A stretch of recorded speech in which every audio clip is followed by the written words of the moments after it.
All right, we are live. I am back. I'm here with Dave Kittle, Tony Maritato. Jimmy may or may not jump on. He's got another meeting this morning. But I was just asking Dave before we started about Mother's Day in New York. So, out here, Southwest Ohio, the tradition is always we mulch. We mulch the flower beds, we mulch the yard, we cut the grass, we edge, we clean it up, make it look pretty for mom. Tell me again what you guys did for. Is this her first Mother's Day as a mother?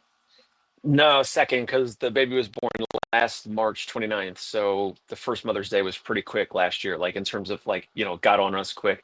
So this year, probably a little bit more time for her to soak it up and all that. And yeah, it was great. We just went out for an early dinner in the neighborhood here in Brooklyn and had a good time Awesome.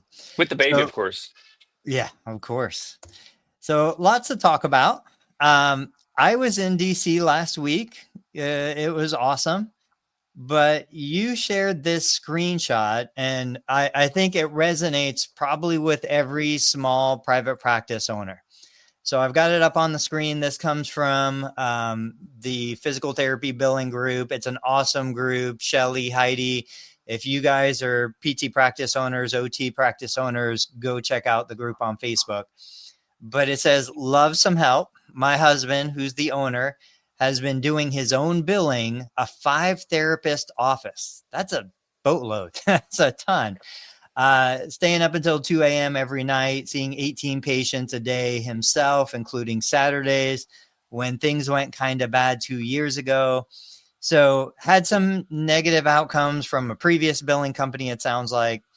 Says, now with my aggressive scheduling, it's just getting to be too much for him.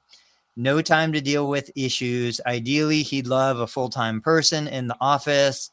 They're in South California, I think. But like maybe we look for a virtual company or in person. Any input or suggestions? So Dave, you shared that with me. What are your thoughts about that? Yeah. So, I mean, you have to do something. You have to figure out something, and it's either going to be you outsource it or you hire a billing person in-house. It depends on the total volume of claims and visits per week and per month and all that. But um, as an aside, like this practice, you got to treat it like a business. I just did a solo episode, screen share of Joe Lowe's post on LinkedIn about the physical therapy M&A market for 2025, and you commented on that, and I screen shared that as part of my episode. And one of your comments, Tony, was, you know, basically like this will work or XYZ, like with that market report, like the improvement or the ability for practices to grow or maintain profitability and all that. Your comment said basically like it'll work or this is possible if you treat the therapy practice like a business. And this screen share is no different. I think it's respectfully, I think it's crazy for a practice owner, a physical therapist practice owner that has 5 physical therapists to be treating 18 patients per day and doing the billing. I mean, you need an intervention. Respectfully, you need an intervention. You need Sturdy McKee, Jamie Schreier. You need a coach to help you delegate stuff. I mean, the first thing I'm thinking of is like you need to just get out. Like I can't believe that there's small business owners that want to do all the stuff. It's crazy. And then like how do you have time to work out, go to the gym, go for a jog? I don't know, do like leisurely stuff, mow the lawn, mulching, like Tony was just talking about. Like how do you have time to do any of that? You don't, and your head's spinning all the time. So, and then if you do some of these things, if you outsource it or if you hire 1 or 2 billing people for the practice, yes, some of your income money goes to their salaries, but you have more time for clarity to think about self-pay options, to think about hiring and recruiting other therapists to replace yourself. So I have a lot of thoughts, obviously, about this. And I don't know, like Tony, like how does this happen? Is this something that you see a lot or you've heard a lot with practice Yeah. owners that like they want to do all the stuff and then the practice kind of gets bigger over time and they never get out of those initial jobs, roles, and responsibilities? Yeah, I think it's one of those things where, like I said, the comment said 2 years ago they had a negative experience. So, I always share this story. When we started, we hired a biller. We thought a biller was a biller. Like, we didn't realize, well, there's physical therapy billers and non-physical therapy billers. So we hired this random biller. We never get any of our claims paid. Thankfully, we started as a cash-based business, so we had tons of income coming in. We fired that biller, hired a second biller, still no results. We lost about $60,000 back in 2001, 2002, until we hired the third biller. Now, the third biller was awesome. He specialized in physical therapy billing. He reminds me, actually, now that I think of it, of Heidi and Shelly and some of the billers that are in that Facebook group. It was just him and a partner. They were a small, service provider, and he dug us out of a major hole. But we still had such a negative experience. Now, I think for us, what made the difference, because we were in the same boat. We were seeing tons of patients. We were busy. We didn't have 5 clinicians. We probably had 2, like myself, my wife, another 2 other therapists. So let's say 4 in total. But we were treating a full caseload and running the business and doing everything. And I think you're just on that hamster wheel. It's going so fast. You don't have time to take a breath and step off. And as clinicians, we tend to think nobody can do it better than us, whatever it is. So we want to do it all. We're not approaching this like a business. We're approaching this like patient care. I will see more patients. I will bill more units. I will do more stuff until you just can't do it anymore. For us, we read E-Myth, revisited. We made the decision that we're going to treat this like a business and not a job. We took our self-worth and value away from having to do everything and being the best at everything. We went through some education, some consulting, and we actually learned how to structure a business and bring people in to put them into those roles that we had defined. And for the next, I don't know, probably 3 years, we outsourced as we continued to grow, outsourced our billing. But even there, we got to the point where we're like, why are we paying, 7% on $1 million in revenue when really we could just bring it in-house and probably do it better? But at that point, we had replaced ourselves as clinicians. We were no longer treating every patient every day. So we had the capacity, the bandwidth to build a billing business. And we've actually spun off billing businesses as completely separate entities because we had the ability to not spend 8 to 10 hours treating patients and then try to work on the business afterward. Yeah, makes a ton of sense. I feel like for the small business owner, the practice owners out there, it's just, I think, a shame to not, and respectfully, it's not like, we're not saying like it's not a serious business. Like, obviously it is. You have, 5 physical therapists outside of the owner. Like you said, that's like a meaningful practice, even if they're in network. And so, it's just a shame that, I don't know, like, is it some, small business like DNA or ethos or something where it's like my generation and older, and I like to include myself in the, put your head down, like just grind it out. Like, it might have stopped a little bit after my age, but like kind of like, your colleagues and your friends and small business owners, like, is it just easy for practice owners, business owners that are independent to kind of put their head down, just grind it out until, your wife goes on a Facebook group and says like, hey, we need some help with this or that. And it's not even that individual. It's not even the practice owner. That's the physical therapist asking for help. So who knows if he or she even wants the help? Yeah. Yeah. I think it is. I think it's within our DNA, but then I think there's also a lot of baggage that we bring with us. What did your parents do? What were your parents' mindsets around money? I know I've still got tons of baggage from mom and dad and how they addressed money, how your spouse addresses money, what money is. We were just, every chance I get with my 4 boys, I always try to instill in them, who cares? It's just money. Like, it has zero value unless you spend it. You decide how you want to spend it. Spend it could be investing it, or it could be just wasteful spending. It doesn't matter. But the point is, I want them to understand money can always be created. It can always be generated. Like there's no scarcity around money ever. You could have zero money and be completely happy. You could have millions of dollars and be completely miserable. So those are the lessons that I try to instill in my kids. But I recognize that I still have a ton of bad money habits from my parents who were successful in their own right. I mean, I'm not taking anything away from them. I'm just saying it's work to change the way we look at it. Plus, going back to, I think a lot of therapists just tie their value, their identity to, I'm a hard worker. I was successful in school. You know, I checked all the boxes and I did the homework. I never saw value in any of that. So I came to therapy from kind of a different perspective. But there's a lot of identity tied to doing what you think you're supposed to do.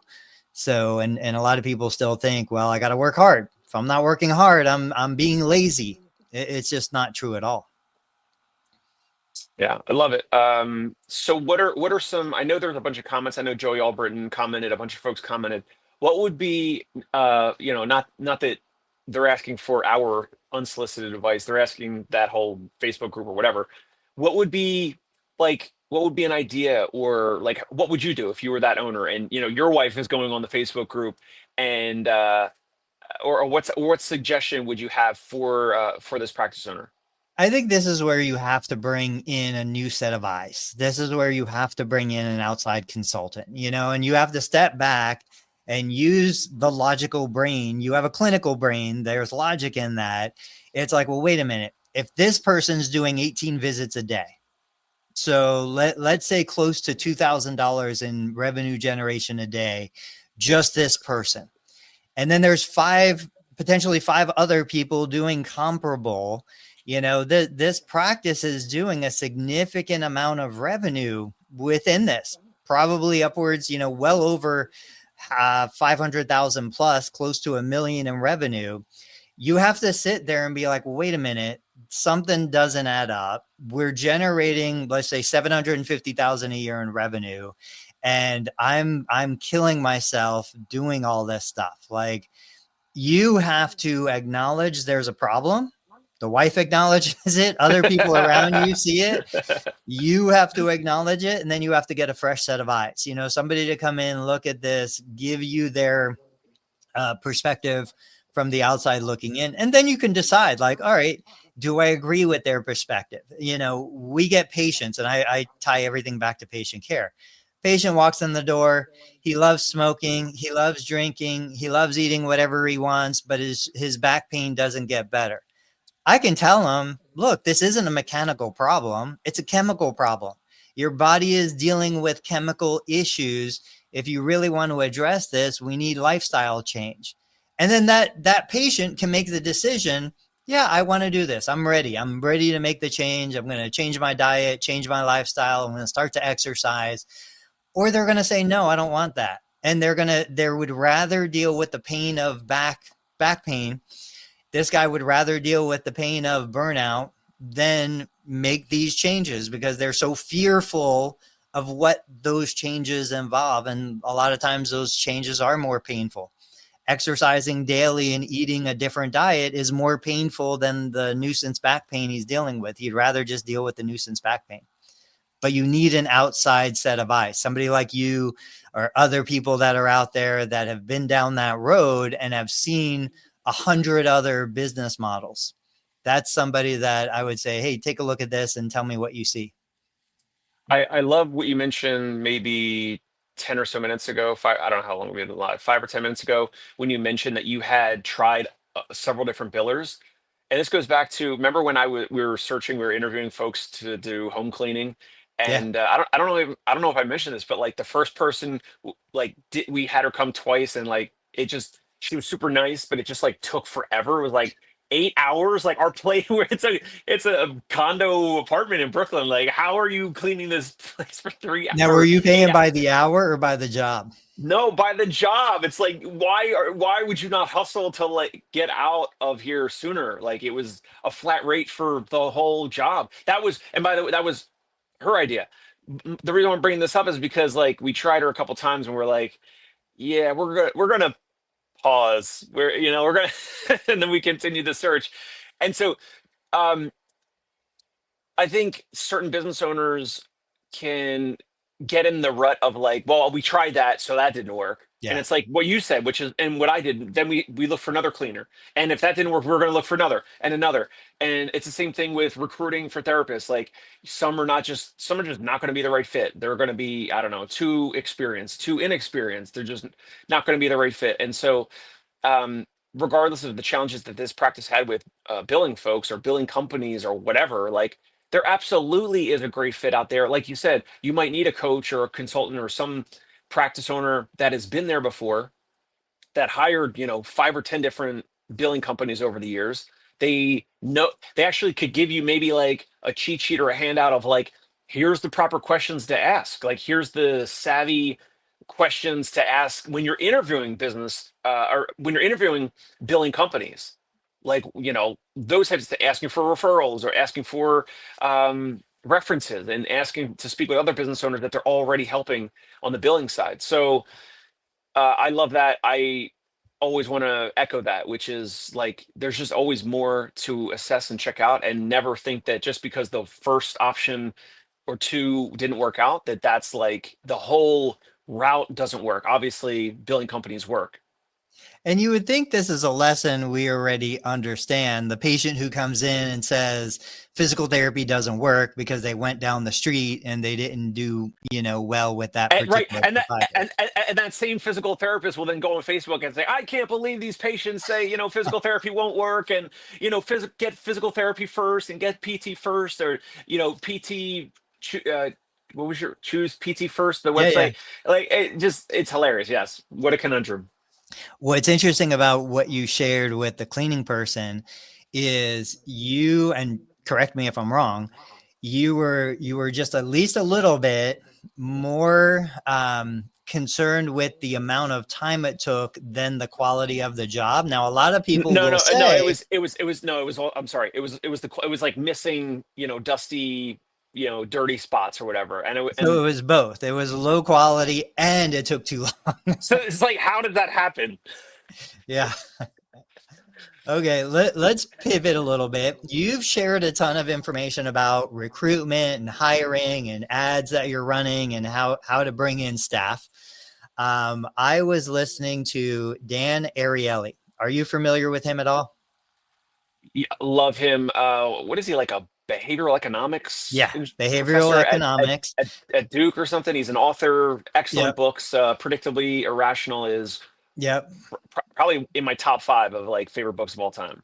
So the last time I shared some of his content, maybe it was Joey Rossi or somebody had shared he had some questionable research ethic violations and people were investigating him because maybe he didn't really carry out the research or his findings were manipulated. I don't know. I read those opinions. Nonetheless, the idea behind the information is still valuable. So one of the like 15-year ago YouTube TED Talks was why we enjoy the work that we do. And it got me thinking about your situation. So I'm going to share my Chat GPT. Ooh, And what here I we go. did, Folks, you got to yeah, jump over. You got to jump over to the YouTube. Jump over to Learn Medicare Billing or PT Pinecast or the Dave Kittle Show on YouTube if you're listening right now on iTunes or Spotify or LinkedIn or wherever you're watching. yeah. So if you guys don't already do this, this is a cool little hack, but then we'll get into the main content. Let me get up here at the top. So basically let's say you hear a YouTube, interview and you're like, yeah, I love that idea. How can I apply that idea to physical therapy? So I put in a simple prompt. I just say, hey, Dan Ariely talks about the importance of meaningful work. This is coming from a TED Talk transcript. I want you to process this and then tell me how this applies to the physical therapy private practice. And on YouTube, you can copy and paste if you're on a desktop. the full transcript of the interview. So I put it in, and then ChatGPT, says, okay, here's the framework, the meaningful work magnet. The goal, create a job ad that emotionally resonates with clinicians who crave more than just a paycheck. Therapists want their work to matter. And I'll just give you the headlines, start with the mission, not the money. So instead of saying we're hiring $5,000 sign-on bonus, which we see everywhere, start with something like your work should mean something. Ours does. Every visit, every patient, every life we touch. And I was thinking about you because one of your main ads is talking about how much a therapist could make relative to how few visits they need to do to make that money. But anyway, tell a micro story of impact, acknowledge the trade-off transparently. I do that.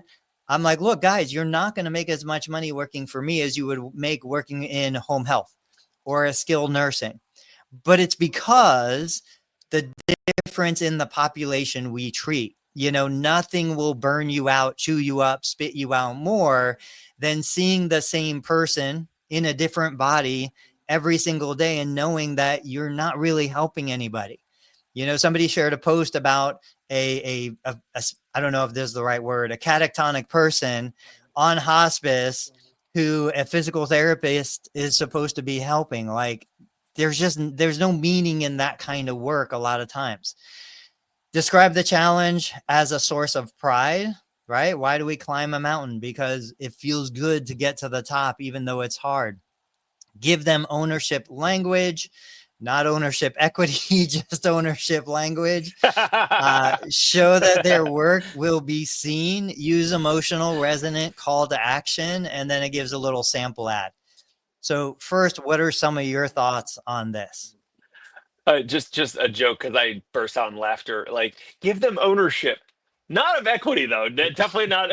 That's so funny. It's the feeling of ownership, not actual. Yes. Hey, I need to do better at that, man. If I can best or better convey the staff role that they get to take ownership of. Well, and my therapists somewhat do. Like, they get to make their own schedule. They get to make like what time they're going to start and end per day. They get to fit in people, clients whenever they want. They can work weekends or not. I mean, I have one therapist that's averaging like 2.8 patients per day, and he's making just 2.8. Now, of course, I know you got to travel in between the patients and all that, and you got to travel to the first patient, and you got to travel to home from the last patient. So sometimes it might come out to like a more of a work day, but 2.8 patients on average, and they're on pace for like 90K, but treating 2.8 patients per day. So it's a pretty good deal. But I need to give them ownership of like I don't know, like more of is that like the touchy-feely stuff, would you say, Tony? Like more ownership around that, or what? Yeah, own your schedule. You have control Autonomy. over Autonomy is big. who you can treat, how you want to treat them. Like, we all went to school to be professionals. I want to come into a position where I'm a professional. I think too many of us as business owners think, well, they want equity in the business. I don't think they want it. I don't think they care. Even me as an example, I wouldn't want to come in as an equity partner because I don't want the liability associated with your problems and your baggage, and we are, as a profession, so risk averse. I think if a therapist thinks that they're on the hook for mistakes that the bigger entity makes, that freaks them out. So it's like, as business owners, we think, oh, they want ownership. In that respect, I don't think they do. I think they want the independence, the autonomy. They want to feel good about the work that they're doing. And yours is a great example. Like, you are working with a clientele that you can make real impact with. You can change that person's life fundamentally. You can keep them in their home or their apartment longer. You can improve their quality of life versus some of the other places that it's just, that treadmill of CPT code, CPT code, CPT code. Nobody is going to get better anyway. If they do get better, you're going to get penalized because they're going to want to discharge early. Like, the conventional system is designed to reward the most basic, mediocre outcome, don't get better quicker, don't invest in innovation, don't improve your education. That is what the system right now is designed to encourage.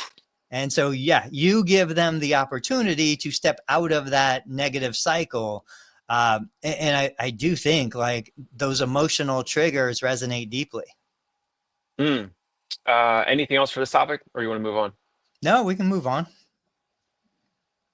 Sent you a link for Instagram on in Facebook Messenger, unless you have some other topics. I know Jimmy's not here, but we were joking last week that I know you were at your DC, your son's class trip. But you sent us a picture. I don't have it right now, but Yeah. it did look like you were at the Vatican. Jimmy he'll mention this the next time he comes back, but we had a good laugh as if you were at the Vatican and that you were actually becoming the next pope. And you know what? You and the new pope, you don't look that different. You got the same haircut, and there's some similarities there. So we had a good laugh. All right, let me see if I can get this one up on the screen. Tell me what's going on with this. Okay, all right. So Jimmy McKay is not here. He's got an awesome new segment here on the show called Steal This Strategy.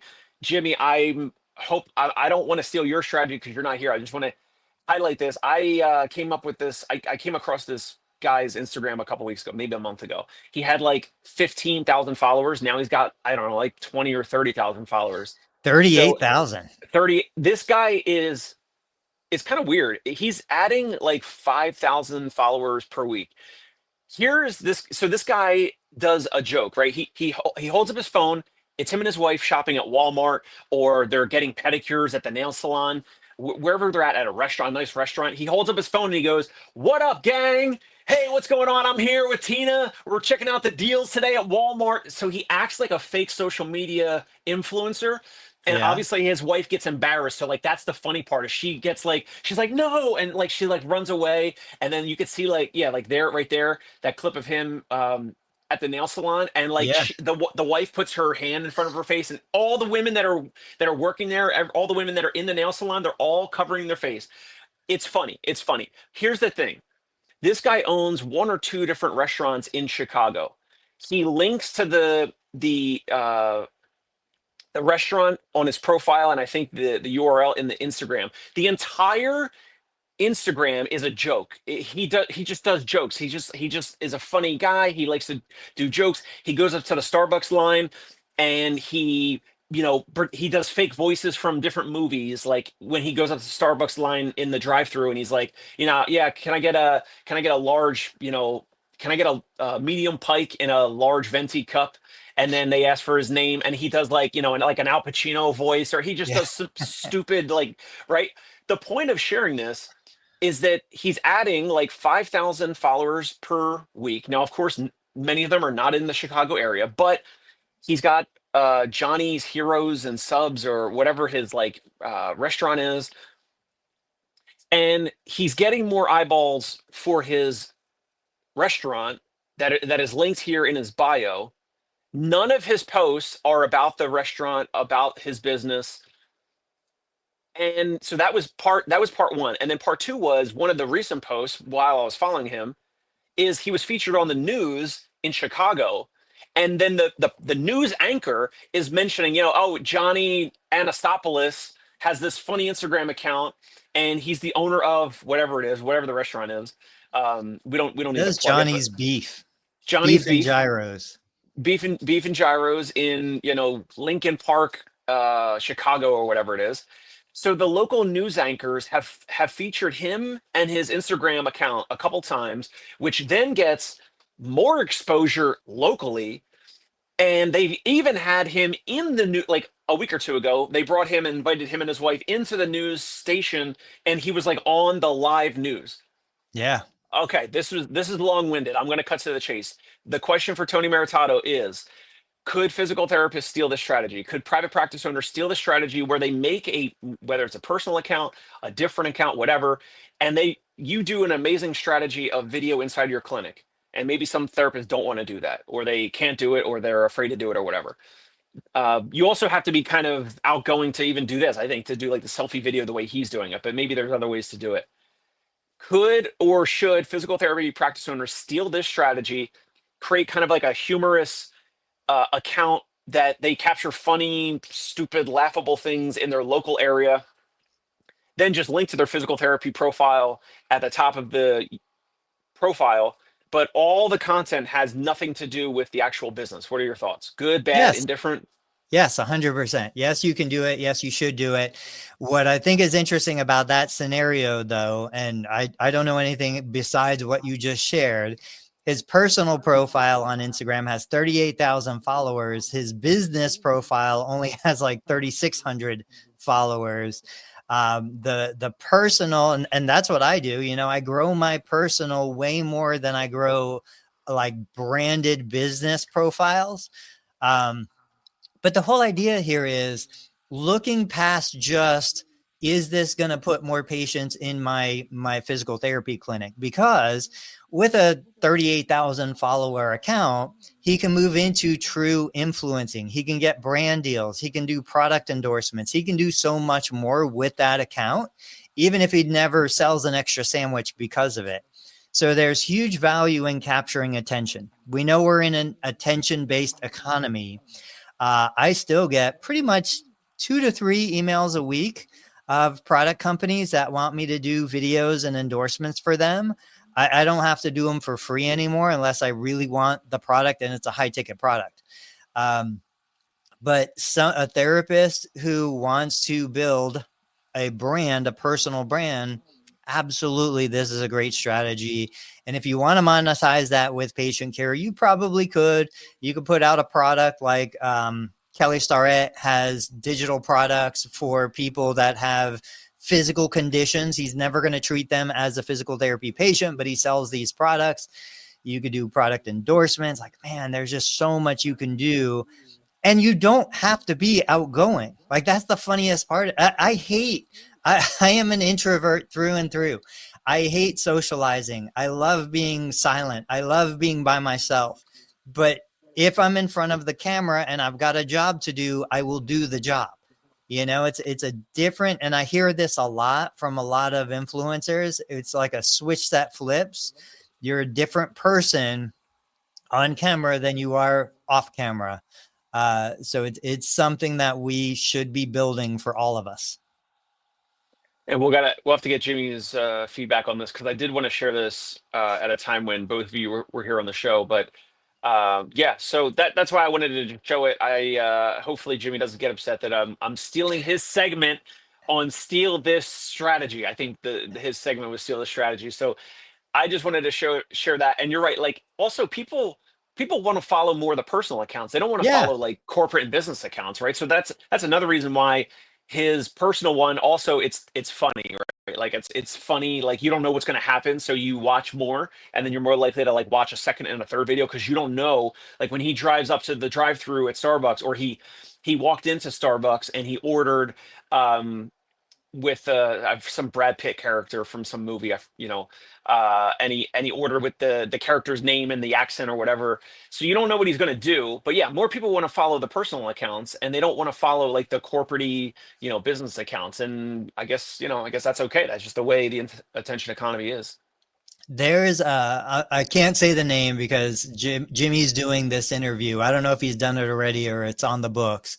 It's part of the PT Pintcast series, but I think this is it's a home health therapist who's doing funny videos. He is on Yes. par. He's on par So with good. So the good. medical doctors that are out there that have, million subscriber accounts. Like, I think it's just a matter of time before this account blows up if he doesn't quit before he hits that inflection point. He is awesome. I can't wait for that interview to go live and go public. And so I wanted to talk about pivoting just a little bit. I shared a post that is gaining traction.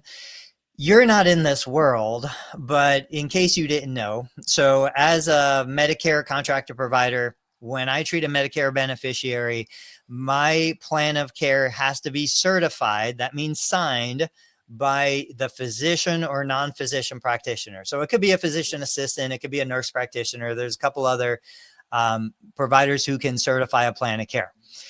In 2025, Congress or whoever updated the laws, made some changes that said, as long as I have a referral and I have proof that I sent the plan of care for signature, I don't need a signature on the initial plan of care. But if I extend the plan of care, change the plan of care, do anything, then I do need a signature.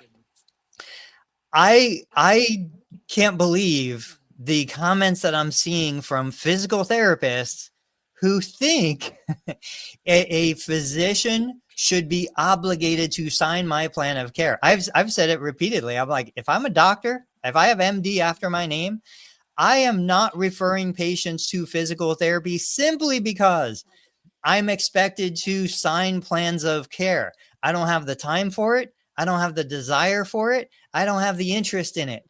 Like, I'm sorry, but there is no way. Now, these docs aren't getting paid extra. There's no like benefit or bonus system for them. And think about how many patients in a day a doctor sees, how many patients on caseload a doctor manages, thousands of patients. That's hundreds of plans of care. When you sign that plan of care, you're saying effectively, yes, I agree with this plan of care. When they've never met me, they have no idea who I am, they have no idea what I'm doing. Most of the time, they don't understand what the plan of care even entails. I think this is a major issue that I've never seen discussed or addressed. And it's absurd that actual licensed therapists think doctors should be obligated to sign plans of care. What are your thoughts on this? Well, the one comment I saw from Joey Rossi was he said there's some physicians he's spoken with that are no longer referring Yeah. for physical therapy because of this specifically. That's crazy. I think so. We're licensed physical therapists. We have to have, licensure. We have to do continuing education. We're CPR certified. The fact that this is still even a part of CMS is ridiculous. I don't know. You might think it's a good. I don't know. I don't know. But I think Tony, I think it's absolutely ridiculous that a plan of care even needs to be signed. Or so you're saying the first initial. So the first what 90 days or what is it 30 days or what's the So the way the law was developed, if you have a referral, because a lot of us have direct access. So I've got a guy coming in today. He's been a patient of mine for a decade. He travels back and forth to Florida. He just texted me this morning. He's like, hey, I got a muscle issue. I want to come in and see you. He's a Medicare beneficiary. He's not coming in with a referral. Now I can see him. Medicare doesn't require a referral and my state allows direct access. But because I don't have a referral, I would still need, even in 2025, a signature on the plan of care if this is going to be paid for by Medicare.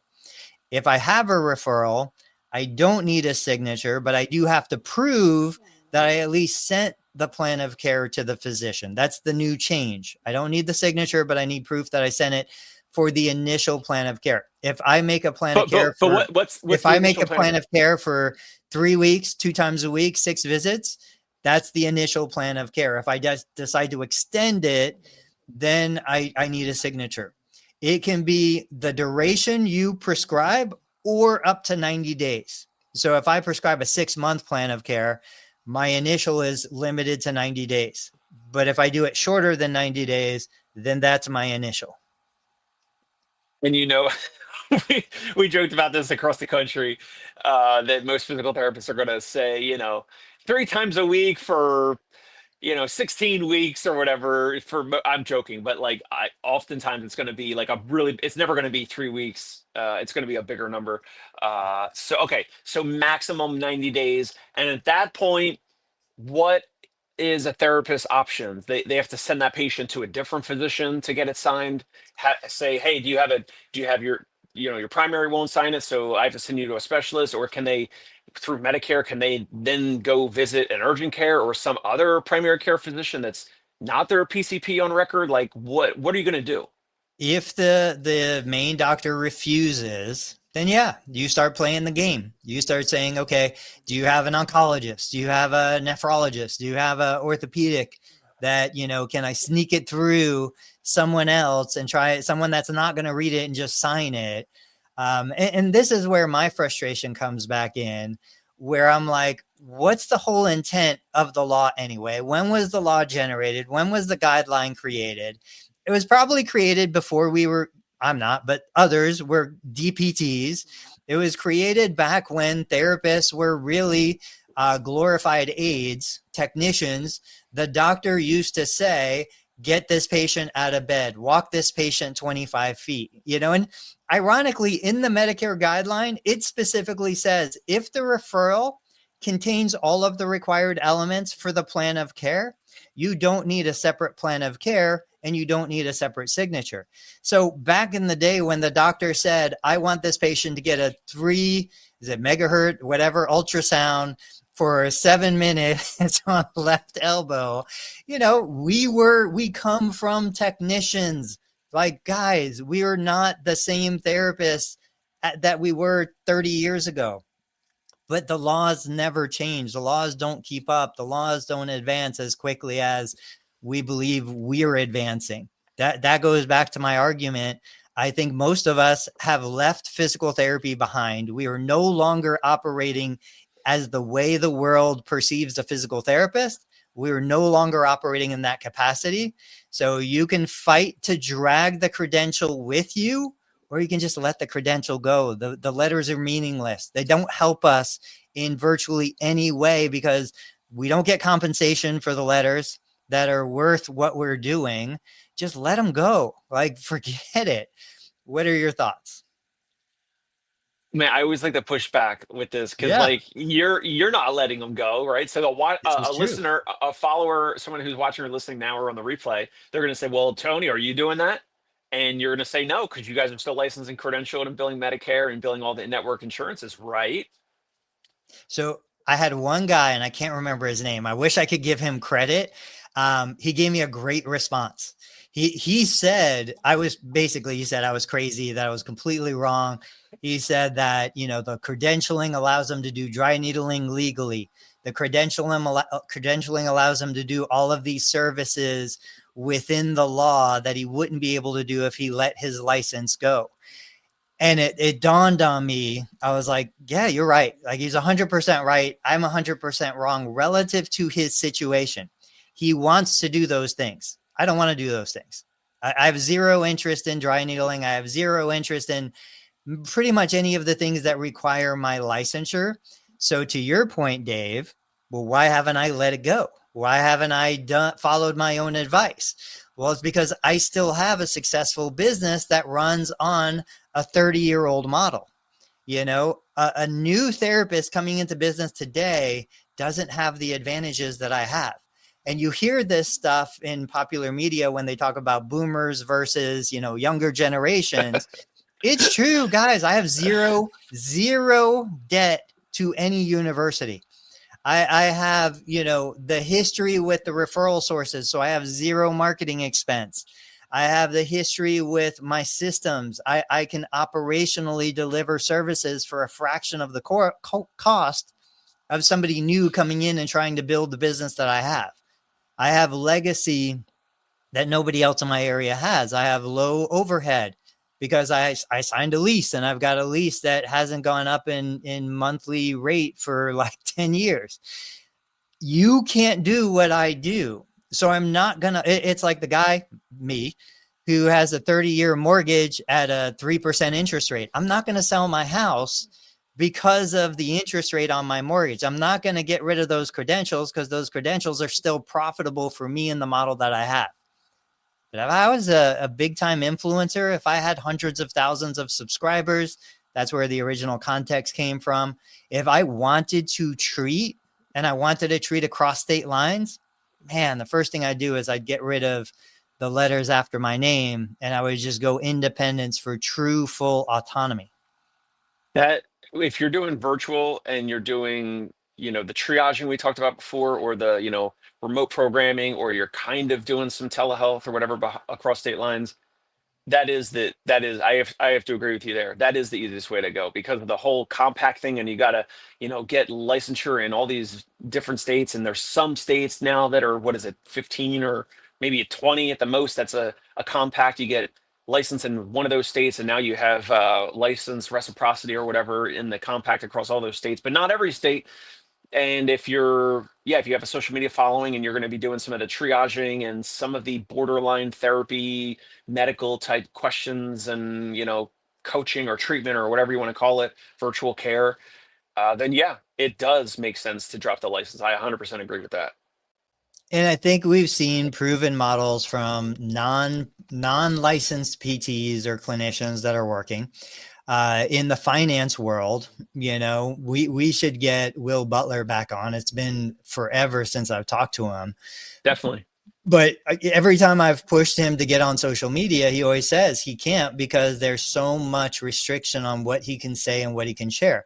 And when you look at Dave Ramsey and you look at the big social media influencers in the finance space, they've all let go of their licensing because they can't say the things that they want to say and still be compliant with the regulations.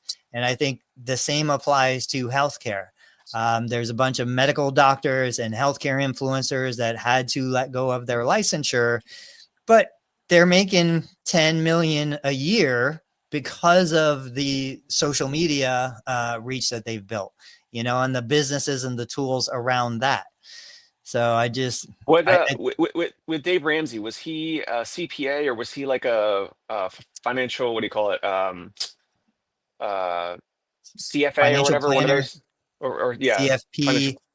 Yeah, I think he had all of those licenses. I don't even know that world, but I had read interviews and looked into it. But a lot of the newer ones too, same thing. They're attorneys, attorneys that had they passed the bar, they were licensed, and then they let it go so they can go onto social media because that was the direction that they wanted to go, and they couldn't do it, but they still had their knowledge. And that's the same thing with us. Like, you're never going to take away my knowledge of physical therapy. I can't deliver one-on-one physical therapy advice, but I can basically provide education, information, influence, all of those kinds of things, not practicing physical therapy, not having liability insurance for physical therapy, not having to do ridiculous waste of time continuing education for the 24-hour credit hours that are virtually meaningless because, we know so many people that just go there, check the box, and they get the credit. Like, none of this stuff has any impact. Yeah. Agreed. There's a ton of therapists that just, there's different websites that are like $99 a year or something. Yeah. And you just, the physical therapists, I won't mention any names, but go on there like the day before their CEUs or your license is about to be renewed or whatever. They go on like the night before and they, do a bunch of like whatever courses and just to get the amount of courses done for license renewal. And then I don't know about your state, but like our license renewal is like, it's like the honor system. It's like, yes, I just click a box like, yes, I certify, or I don't even know if it says certify, I agree, or yes, I don't know if does it say attest? Like, I attest that I have, or whatever, that I have completed all the continuing education courses. And maybe if there's a random audit, I guess you have to show your Con Ed certificates or whatever to the board or the licensing body or whatever of your state. But yeah, I agree. That whole thing's a joke too. Yeah. I mean, I use physicaltherapy.com. It's $99 for 12 months. But if you do it, like 4 months before they're due, you can get your 24 credit hours, and then you can do another 24 credit hours in the next calendar year for the next 2-year period. So theoretically, it's $49 or whatever for each one. Now, look, I'm not against education. I work every single day to learn new stuff, and I want to learn new stuff. My point in this is the person who doesn't care about learning new stuff isn't going to learn new stuff. You can't mandate it. You can't force it, and there's nothing worse than a law that has no real impact and no real effect. And the law just burdens the people who want to do a good job more, because the people who don't care, they're not following the laws anyway. So it's just a waste of time, money, effort, compliance. Uh, that was great. I know we're a little bit early, but let's wrap up the episode. So, what do you think? I'm going to give you your parting shot. What do you think is the most like emotional impact of finding a new therapist to join your organization?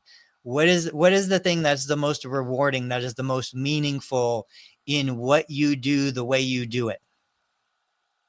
And I don't know if I'm going to get this right. I mean, For so you, it's not. not even for Oh anybody no! else, for you personally. Okay. So no, I thought you were saying. Oh, for me, the emotional part of me finding a new staff physical therapist. What, no, in your business, you as a therapist in your business, what's the most meaningful part of you doing your job for you?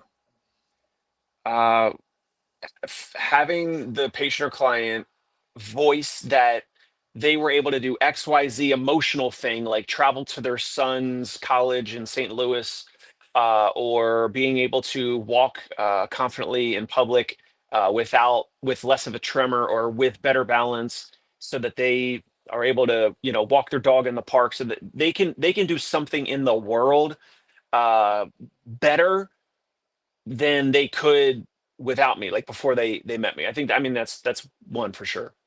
And I think you would say you would take a little less money a year to have that kind of meaningful impact on somebody's life versus maybe making 1,000 or two more a year, but knowing that nothing you did all year had any benefit or any real impact on the patients you were working with. Don't you agree? I agree. Yeah, same for me. Like at this stage of my life, especially 50 years old, I am working for the meaningful impact more than I am working for the money, and so I will do hard things. I will sacrifice more if I know the sacrifice has meaning on the other side, as opposed to just working harder, doing meaningless jobs, meaningless tasks for a little extra money. The extra money just isn't worth sacrificing the importance of having an impact on someone. So, guys, we're done. I think today is Tuesday. It is Tuesday, May 13th. Come back Thursday. Jimmy McKay will be back with us, 8:30 a.m. Tuesday, Thursday morning. Dave Kittle Show. Go check it out on iTunes and YouTube. And we will catch you guys next time. Thanks, Dave. Thanks, Tony.